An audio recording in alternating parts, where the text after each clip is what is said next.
When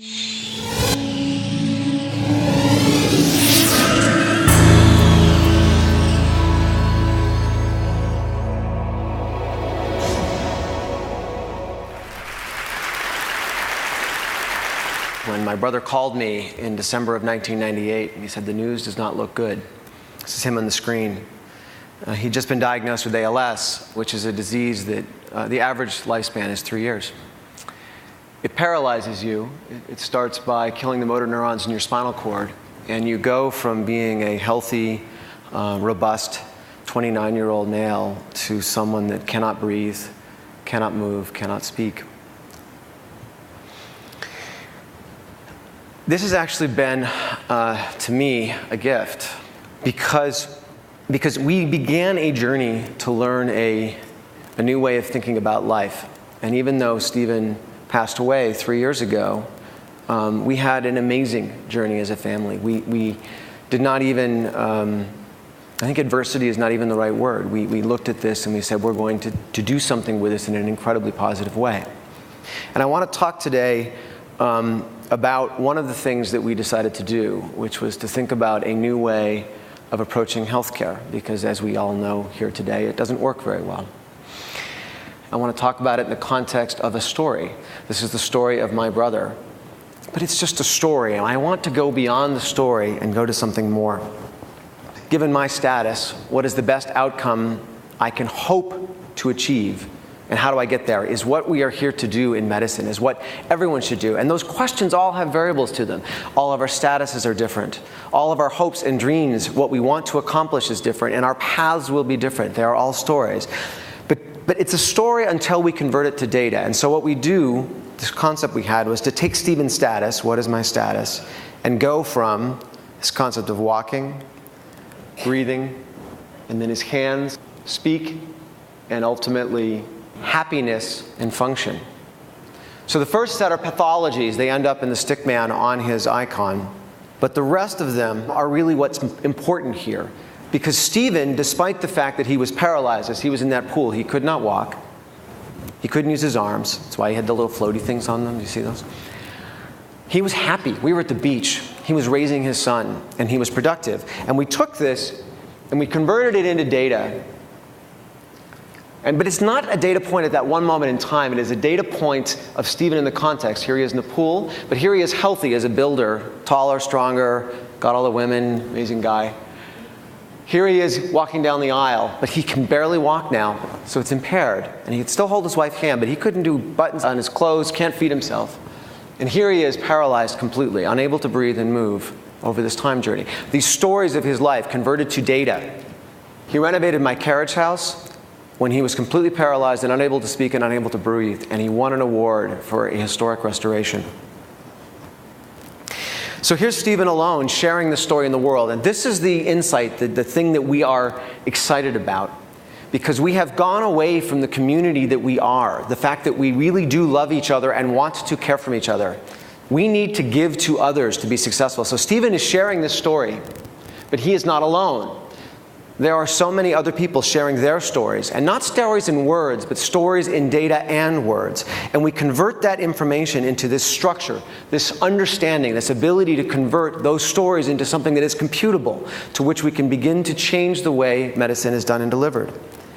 We did this for ALS, we can do this for depression, Parkinson's disease, HIV. These are not simple, they're not internet scalable. They require thought and processes to find the meaningful information about the disease. So this is what it looks like when you go to the website. And I'm going to show you what patients like me, the company that myself, my youngest brother, and a good friend from MIT started. Here are the actual patients. There are 45,000 of them now sharing their stories as data. Here is an MS patient. His name is Mike, and he is uniformly impaired on cognition, vision, walking, sensation. Those are things that are different for each MS patient. Each of them have a different characteristic. You can see fibromyalgia, HIV, ALS, depression. Look at this HIV patient down here, Zimmy. 2 years of this disease. All of the symptoms are not there, but he is working to keep his CD4 count high and his viral load low so that he can make his life better. But you can aggregate this and you can discover things about treatments. Look at this, 2,000 people almost on Copaxone. These are patients currently on drugs, sharing data. I love some of these. Physical exercise, prayer. Anyone want to run a comparative effectiveness study of prayer against something? Let's look at prayer. What I love about this, just sort of interesting design problems, these are why people pray. Here's the schedule of how frequently they pray. And so the dose. So anyone want to see the 32 patients that pray for 60 minutes a day and see if they're doing better? They probably are. Here they are. Or it's an open network. Everybody's sharing. We can see it all. Or I want to look at anxiety, because some people are praying for anxiety. And here's data on 15,000 people's current anxiety right now, how they treat it. The drugs, the components of it, their side effects, all of it in a rich environment, and you can drill down and see the individuals. This amazing data allows us to drill down and see what this drug is for. 1,500 people on this drug, I think? Yes. I want to talk to the 58 patients down here who are taking 4 milligrams a day, and I want to talk to the ones of those that have been doing it for more than 2 years. So you can see the duration. All open, all available. I'm going to log in. And this is my brother's profile. And this is a new version of our platform we're launching right now. This is the second generation. It's going to be in Flash. And you can see here, as this animates over, Stephen's actual data against the background of all other patients, against this information. The blue band is the 50th percentile. Stephen is the 75th percentile, that he is non-genetic ALS. You scroll down in this profile and you can see all of his prescription drugs. But more than that, in the new version, I can look at this interactively. Weight, forced vital capacity. Doesn't this remind you of like a great stock program? Wouldn't it be great if the technology we use to take care of ourselves was as good as the technology we use to make money? Detrol, and the side effects for his drug integrated into that. The stem cell transplant that he had, the first in the world, shared openly for anyone who wants to see it. I love here this cyberkinetics implant, which was, again, the only patient's data who is online and available. You can adjust the time scale, you can adjust the symptoms, you can look at the interaction between how I treat my ALS. So you click down on the ALS tab there. I'm taking 3 drugs to manage it. Some are experimental. I can look at my constipation, how to manage it. I can see magnesium citrate and the side effects from that drug all integrated in the time in which they're meaningful. But I want more. I don't want to just look at this cool device. I want to take this data and make something even better. I want my brother's center of the universe and his symptoms and his drugs and all of the things that interact among those, the side effects, to be in this beautiful data galaxy that we can look at in any way we want to understand it, so that we can take this information and go beyond just this simple model of what a record is. I don't even know what a medical record is. I want to solve a problem. I want an application.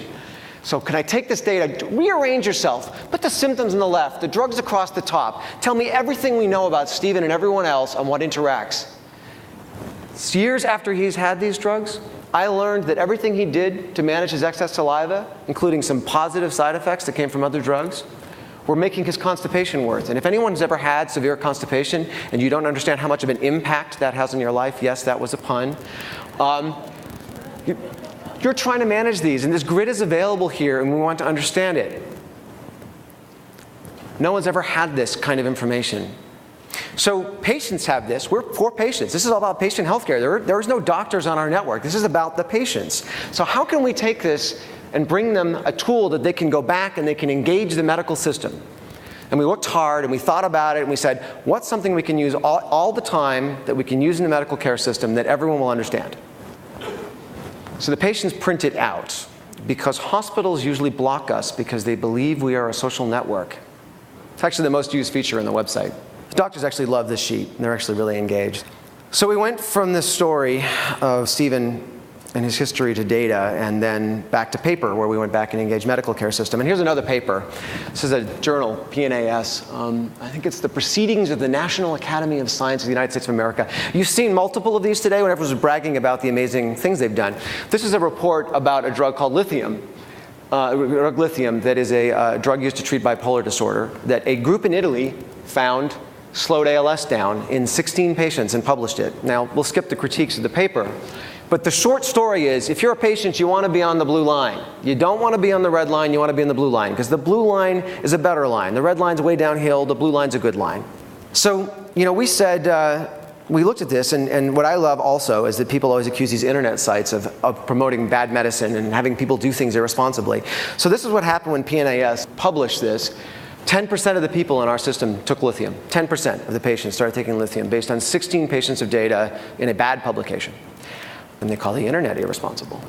And here's the implication of what happens. And there's this one guy named Humberto in Brazil, who unfortunately passed away 9 months ago, who said, hey, listen, can you help us answer this question? Because I don't want to wait for the next trial. It's going to be years. I want to know now. Can you help us? So we launched some tools. We let them track their blood levels. We let them share the data and exchange it, a data network. And they said, Jamie, PLM, can you guys tell us whether this works or not? And we went around, we talked to people, said, you can't run a clinical trial like this, you don't have blinding, you don't have data, it doesn't follow the scientific method, it's never going to work, you can't do it. So I said, okay, well, we can't do that. Let me do something harder. I can't say whether lithium works in all ALS patients, but I can say whether it works in Humberto. And I bought a Mac about 2 years ago, I converted it over, and I was so excited about this new feature, the time machine that came in Leopard, and we said, because it's really cool, you can go back and you can look at the entire history of your computer and find anything you lost, and I loved it. And I said, what if we built a time machine for patients? Except instead of going backwards, we go forwards. Can we find out what's going to happen to you so that you can maybe change it? So we did. We took all the patients like Humberto. That's the Apple background. We stole that because we didn't have time to build our own. It's a real app, by the way. This is not just graphics. And you take those data and we find the patients like him, and we bring their data together, and we bring their histories into it. And then we say, well, how do we line them all up? So we line them all up so they go together around the meaningful points, integrated across everything we know about the patient, full information, the entire course of their disease. And that's what is going to happen to Humberto unless he does something. And he took lithium, and he went down the line. And it works almost every time. Now, the other ones that it doesn't work are interesting, but almost all the time it works. It's actually scary. It's beautiful. So we couldn't run the clinical trial. We couldn't figure it out, but we could see whether it was going to work for Humberto. And yeah, all the clinicians in the audience will talk about power and all the standard deviation. We'll do that later. But here's the answer of the patients that actually decided to take lithium. And now these are all the patients that started lithium. It's the intent to treat curve.